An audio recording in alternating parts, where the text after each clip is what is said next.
As you can see, my little friend decided he can't play nice, so I had to string him up to get my point across. How's it hanging, Chuck?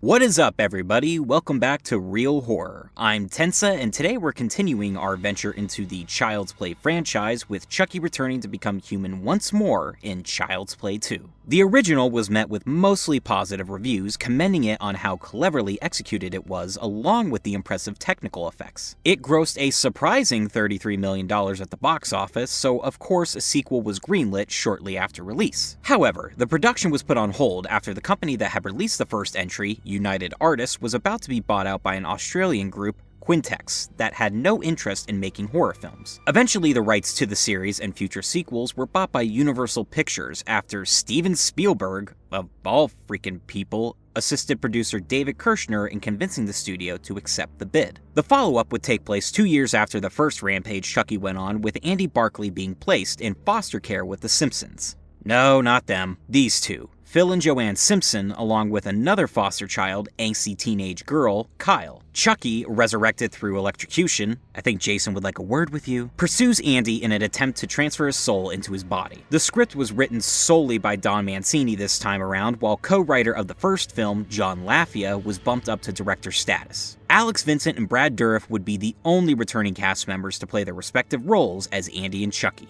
Could the Killer Dolls' return strike a chord with audiences once more? Let's take a look.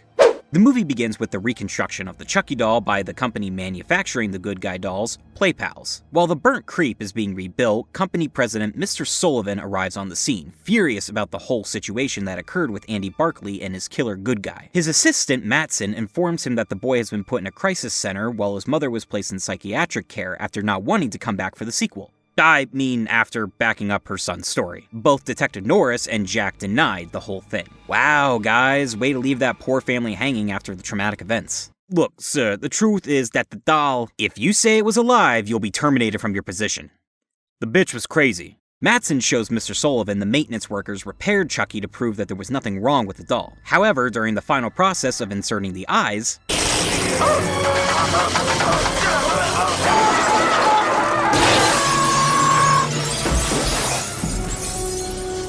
well, that was shockingly ridiculous. Waka waka. Sullivan orders Mattson to keep this incident contained, and as far as he's concerned, this whole fiasco is finished. Mattson sees Chucky has moved since last seen and asks what should be done with the doll. Stick it up your ass. Cut to Andy at the crisis center talking to his therapist, recapping the events of the last movie. He's being overseen by Grace, the center's lead, and potential foster parents, Phil and Joanne Simpson. Grace informs them about the trauma he's experienced and how he believes his Good Guy doll was possessed by the soul of the Lakeshore Strangler. This clearly makes Phil incredibly apprehensive about taking him in, unsure if they're qualified to take care of a possibly unhinged kid. But next thing you know, they're driving home with him. They bring Andy to their home and he begins to explore, noticing the precious heirloom that has been in Joanne's family for generations. My grandmother gave it to my mother, and my mother gave it to me. And who are you gonna give it to? Heh.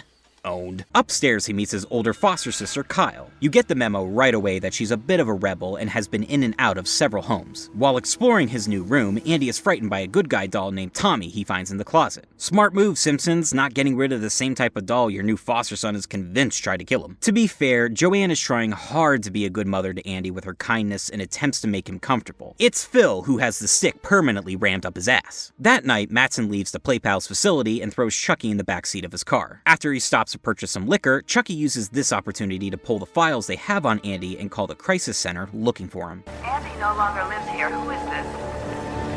This is his Uncle Charles. While driving, Chucky jumps Mattson from the back with a gun and forces him to park in a discreet location, tying his hands behind the seat. Bang! You're dead.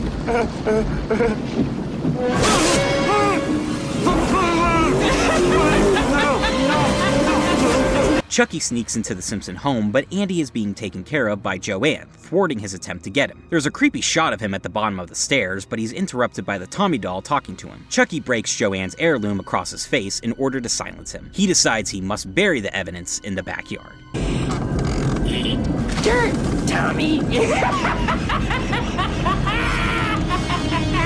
Doll-on-doll homicide.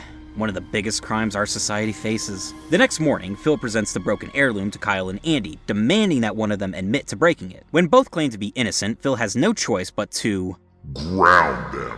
Even after this incident, Kyle and Andy begin to bond while doing the laundry and sharing a cigarette. But Andy overhears Phil talking mad shit on him to Joanne about how he needs more attention than they can give him. Both must lack peripheral vision and don't notice Andy standing in the doorway. In an attempt to get over his fear, he confronts the good guy doll. I hate you. Hi, I'm Tommy, and I'm your friend to the end. Heidi-ho! Ha ha ha! Andy shows the Simpsons that he's no longer afraid and takes Tommy outside to play. It's then we get a little backstory on Kyle, who never knew her father and was put up for adoption by her mother when she was 3 years old. It's nice to see this character get some development throughout the movie. When she first appears, she comes off like a cliche, rebellious teen girl that doesn't care about anyone. But getting to know what her life has been like up to this point is good background, and through her interactions with him, she's forming a friendly relationship with Andy. However, that night, Chucky launches his plan into action, tying Andy to the bed so he can finally leave his doll body behind. I got a new game, sport. It's called Hide the Soul. And guess what?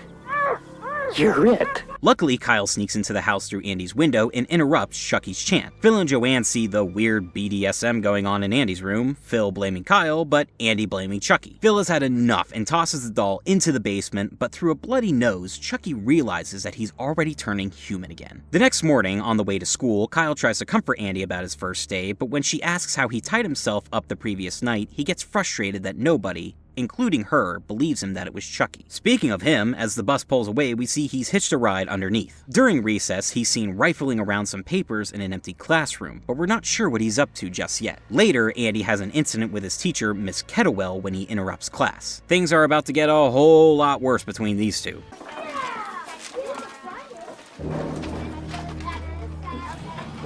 Andy finds Chucky hiding out in the toy cabinet, but Kettlewell is furious at what she thinks he did and keeps him after class and locks Chucky in the closet. After she leaves, Andy makes the wise choice of approaching the closet door. Peekaboo! I promise I won't kill anyone else. Okay? Now open the goddamn door! Andy escapes through the window, so when Kettlewell returns, she thinks he's somehow gotten himself into the locked closet. She examines the inside to look for Andy, but is only met with an air pump to the chest and one pissed off doll. You've been very naughty, Miss Kettlewell. This is one of the most ludicrous kills in the series, and the overdramatic music amplifies that. However, it's oddly one of my favorites. The music is great, it's over the top, and it happens to a character that, while only appeared briefly, solidified themselves as a grade A bitch. At home, Phil and Joanne confront Andy about his behavior at school, but he swears Chucky is responsible. Phil shows him that Tommy hasn't moved from the spot he threw him in the previous night. Later, Phil and Joanne have a fight, again within earshot of Andy. Families don't just give up on their children. Joanne, he's not our child. What is your problem, you insensitive asshole? Kyle once again comes to Andy's side, telling him that it doesn't matter where he ends up because she's gone through the same thing many times, reassuring her that the only person she can depend on is herself. That night, Andy decides enough is enough and grabs himself a turkey carver to fight Chucky with. He searches the basement in a fairly tense scene, but after a while, Chucky gets the jump on him. If I fight it, Andy, we're gonna be very close. In fact, we're gonna be fucking inseparable. Phil somehow hears the commotion going on in the basement all the way upstairs and goes to investigate. He shows up to find only Andy holding the turkey carver. Trying to calm him down, Phil makes his way down the stairs, unaware of the threat from below. How's it hanging, Phil? Love the kill, love the one-liner. Perfect combination for a character who has been insufferable the whole runtime thus far. Joanne finds Phil dead while Kyle calls an ambulance. Any motherly feelings Joanne had for Andy are truly gone now as she chastises him and blames herself for not listening to her husband. Grace shows up to bring Andy back to the crisis center, but he warns Kyle that Chucky is still in the cellar. She throws the doll into the trash, but while out on the swing, uncovers the discarded body of Tommy. After the gruesome discovery of a murdered doll, Kyle goes back to the trash can only to find Chucky gone. She heads back inside, armed with a knife, to check on Joanne. Unfortunately, she's too late. Joanne!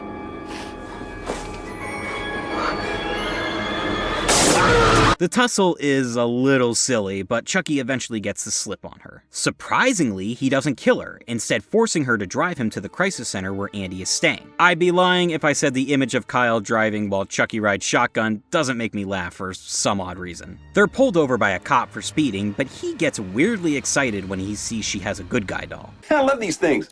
What's your name, buddy? Chucky. That's incredible. The cop lets her go, but Chucky gets impatient and demands Kyle speed the hell up. She does, but Chucky forgot to buckle up, as we see when Kyle slams on the brakes and he goes through the windshield. Goddamn women drivers! She manages to send him flying off the hood, but is then immediately taken hostage again when she exits the car. The fire alarm goes off at the crisis center, but as everyone is evacuating, Andy spots Kyle and Chucky waiting for him at the bottom of the stairs. Grace takes the three into her office after she suspects Kyle of pulling the alarm. Amazing, isn't it? Chucky separates Andy from Kyle and forces him outside to hide in a newspaper van. Kyle spots the two just in time to follow and catch up to them. God damn it! The van pulls over, but Andy and Chucky are already gone, racing into the Play Pals factory, Kyle making it inside too right before the gates close. Chucky has Andy all to himself, and after knocking him out, he begins to chant to transfer his soul. There's no Karen or Norris to stop him this time as he manages to complete the chant in its entirety. Big question is, did it work?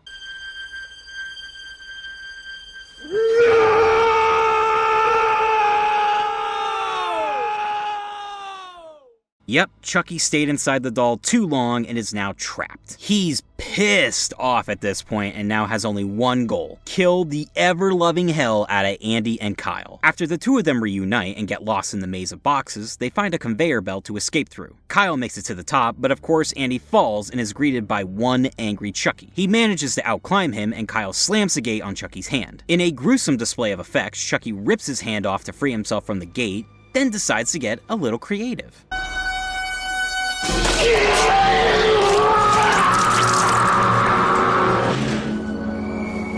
I hate kids. Groovy. During that time, Kyle and Andy try to make it to the exit past a machine that implants the eyes into the dolls, but have no luck. The machine got jammed in the process, so one of the maintenance workers, who has apparently seen none of the events that have loudly transpired, goes to fix the problem.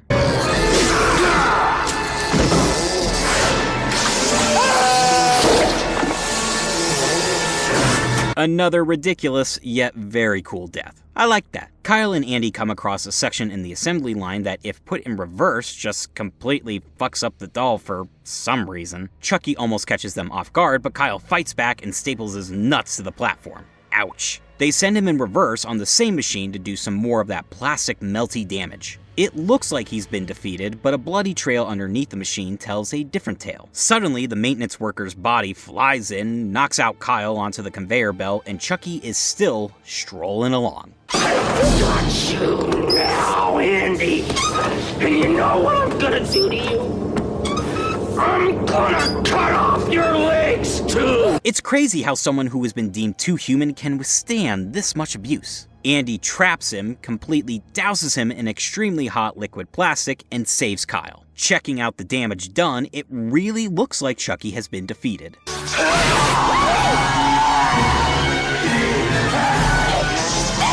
of a bitch!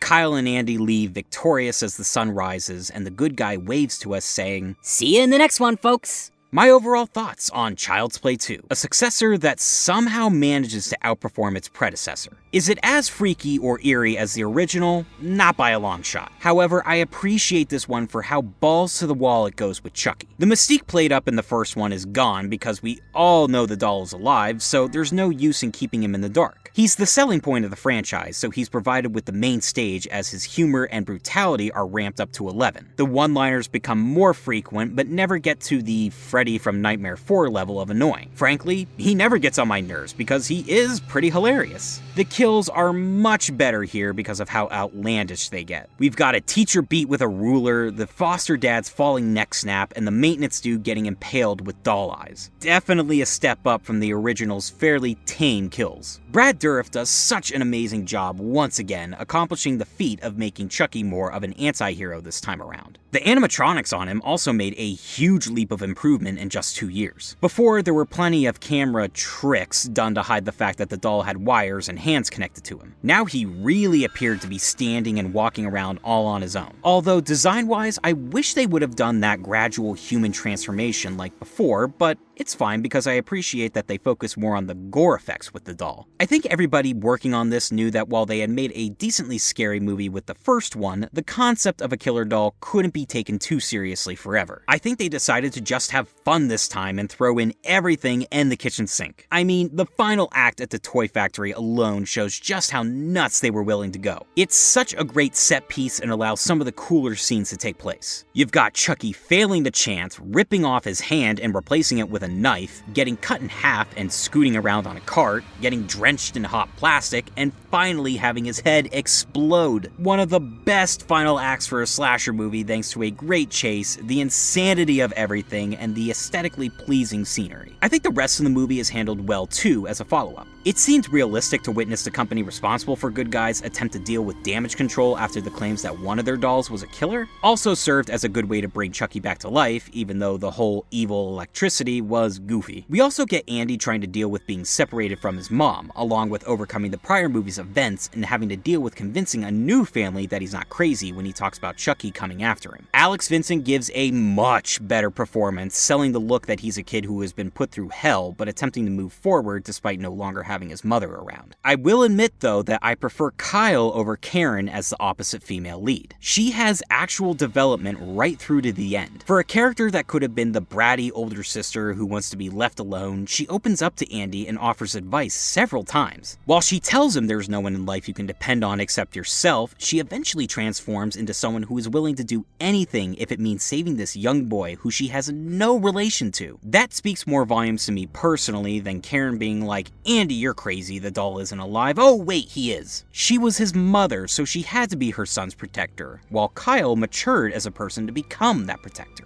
I think the cinematography is cleaner here, and the score is much more bombastic at times, almost giving off action movie vibes. I prefer the creepier score in the original, but the one used here works to the movie's benefit. Gonna be honest, I don't have too much to complain about here. It works as a fun follow-up, the effects are better, the protagonists are much more developed and likable, Chucky is funny and brutal as hell, and the final act is one of the best in slasher history. I give Child's Play 2 5 bloody rulers out of 5.